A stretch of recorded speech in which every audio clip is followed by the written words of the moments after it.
Assalamualaikum warahmatullahi wabarakatuh. Halo guys, jumpa lagi nih di channel Erik Monon.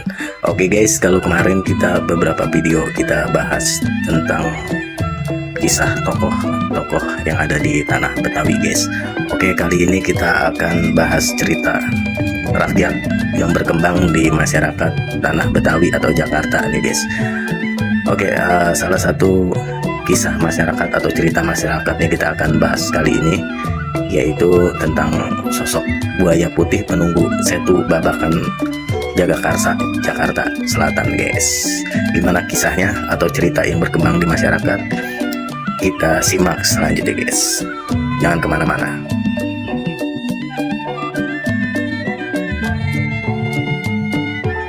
Oke guys, kita mulai ceritanya. Kita tahu kota Jakarta memang identik sebagai kota yang erat dengan modernitas, apalagi sebagai ibu kota guys. Daerah ini tentunya memiliki pembangunan yang lebih pesat dibandingkan dengan daerah-daerah yang lain.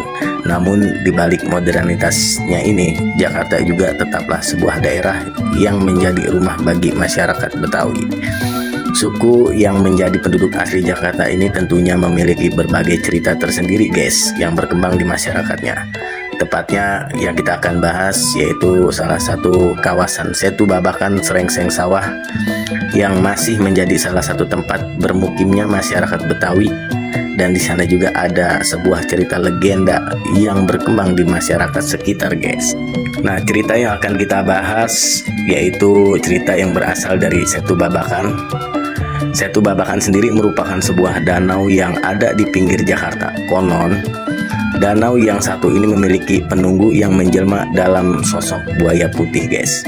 Nah, diceritakan pada sebuah pemukiman yang ada di tepian danau atau setu ini, masyarakat Betawi hidup dengan rukun satu sama lain guys. Di tengah lingkungan masyarakat tersebut ada dua orang remaja yang saling memadu kasih guys. Sayangnya, kisah cinta mereka tidak direstui oleh ayah si perempuan, lantaran si laki-laki ini tergolong sebagai orang yang tidak berkecukupan guys, atau orang yang tidak mampu. Sementara si perempuan berasal dari keluarga yang mapan. Tak disangka pula, sang ayah juga ternyata telah mempersiapkan calon suami untuk anak gadisnya ini guys, yang katanya lebih cocok dan juga bisa membuat anak perempuannya memiliki hidup yang bahagia. Kalau bahasa orang Betawi bilang, kalau duren itu harus ketemunya sama duren guys. Itu bahasa dari orang tuanya gadis tersebut. Namun si gadis ini pun tidak mengetahui siapa lelaki yang hendak dijodohkan kepadanya tersebut. Tentunya keputusan ayah sang gadis sendiri sangat membuat perasaan kekasih ini sedih sekaligus kecewa guys. Meskipun sudah tak terlihat tanda positif dari ayah si perempuan untuk menerimanya, namun laki-laki ini tetap berusaha agar dirinya tetap bisa bersama sebagai dua orang yang saling mencintai guys. Nah, pada suatu ketika, pemuda atau laki-laki tersebut pun akhirnya bertemu dengan kekasihnya dan berkata bila ia akan berusaha untuk memantaskan diri di mata ayahnya agar cinta mereka bisa diterima.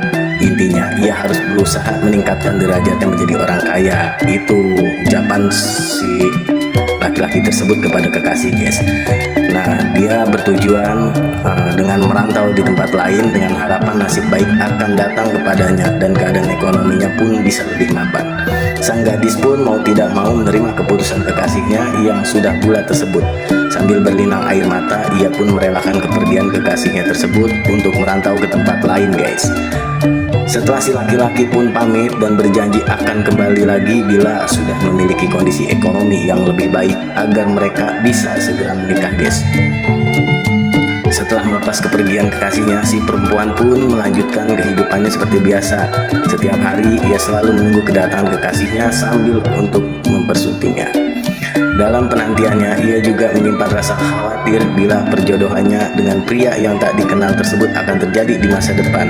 Karena itulah ia berharap agar perjodohan tersebut gagal. Waktu demi waktu pun berlalu, tahun pun berganti. Sang kekasih pujaan ini ternyata tidak kunjung kembali. Dengan harap-harap cemas, perasaan sang gadis pun semakin tak menentu setiap harinya guys. Hari perjodohan yang telah diagendakan ayahnya ini pun semakin dekat. Sebenarnya ia telah berupaya untuk menunda pernikahan ini hingga kekasih yang merantaunya pun tiba. Namun apa daya, hari yang dinantinya tersebut tak kunjung tiba guys. Nah, hari pernikahannya sudah di depan mata. Sang gadis pun tak kuat menerima realita yang menimpa dirinya hingga harus menuruti kemauan ayahnya. Dengan perasaan kacau balau, ia pun akhirnya memutuskan diri untuk menceburkan diri ke Setu Babakan, guys. Menurut kisah yang berkembang di masyarakat Setu Babakan, danau ini dihuni oleh siluman buaya putih. Melihat si gadis yang menceburkan diri, siluman ini pun merasa iba dan akhirnya merubah gadis tersebut menjadi buaya putih agar tidak mati. Sejak saat itu, buaya putih menjadi penjaga dari Setu Babakan. Bila ada orang yang berbuat jelek di sekitar danau seperti melakukan tindakan tak senonoh, konon akan menjadi mangsa dari buaya ini. Kisah ini juga seakan hadir sebagai salah satu legenda yang menjadi pelengkap dari kehidupan budaya masyarakat kawasan Setu Babakan yang menjadi kawasan cagar budaya Betawi hingga sekarang, guys. Nah, itulah guys sekelumit kisah yang berkembang di masyarakat Betawi, khususnya di daerah Setu Babakan, guys. Cerita ini kita angkat dari beberapa sumber yang kami baca ataupun kami dengar langsung dari masyarakat sekitar. Mohon maaf guys apabila dalam cerita ini ada kekurangan atau ada kehilapan, mohon maaf ya. Oke, ditunggu lagi cerita-cerita selanjutnya dari channel ini. Terima kasih guys. Jangan lupa di subscribe, like, komen, dan share videonya biar bisa kita kembangkan lagi untuk channel ini, guys. Ada kritik dan saran silahkan masuk kolom komentar. Thank you. Assalamualaikum warahmatullahi wabarakatuh.